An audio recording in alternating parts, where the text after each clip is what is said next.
میں والدین سے کہنا چاہتا ہوں آپ کے ذریعے، آپ کے توسط سے، کہ جو ہمارے دماغوں میں مسکنسیپشنز ہیں، ہمارے دماغوں میں غلط رجحانات ہیں. فرض کریں کہ خدا نہ خواستہ یہ رجحان ہے کہ اگر بچہ ہمارا پی لے گا تو اس کو کوئی جسمانی معذوری ہو جائے گی. خدا کے واسطے آپ کو تھوڑا سا ہوش کیجئے. اور میں آپ کو یہ کہنا چاہتا، اگر یہ بات ہوتی ہے اس پولیو کے قطرے میں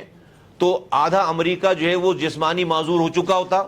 پورا چائنا جو ہے وہ جسمانی معذور ہو چکا ہوتا، پورا افریقہ جسمانی معذور اس کے بچے ہو چکے ہوتے،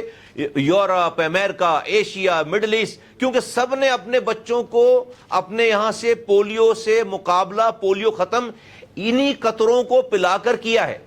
اگر ان قطروں کے پینے سے بچے، ان کے جسم میں کوئی معذوری خدا نخواست، جو جس نے بھی یہ والی بات کی ہوئی ہے، اگر آ رہی ہوتی تو پورے امریکہ میں بچے معذور ہوتے، پورے یورپ میں بچے معذور ہوتے، افریقہ میں، مڈل ایسٹ میں، چائنا میں. تو اور ہم اپنے بچوں کو یہ قطرے پلا رہے ہوتے ہیں. آپ ہمیں خدا کو مانیں، ہم اپنی اس دنیا کو ہم اتنا عزیز سمجھتے ہیں کہ آپ کے بچوں کو خدا نخواستہ معذور کرنے کے لیے، کوئی بیماری دینے کے لیے ہم اتنی محنت کریں گے، ہم اپنی خبر خراب کریں گے، اپنی عاقبت خراب کریں گے. میں والدین سے ہاتھ جوڑ کے کہتا ہوں کہ اگر خدا نخواستہ آپ کے ان رجحانات کی وجہ سے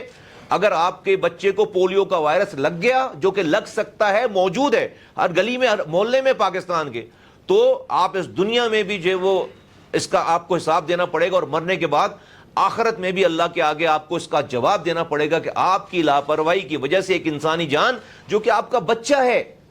وہ جو ہے وہ معذور ہو گیا خدا نخواستہ.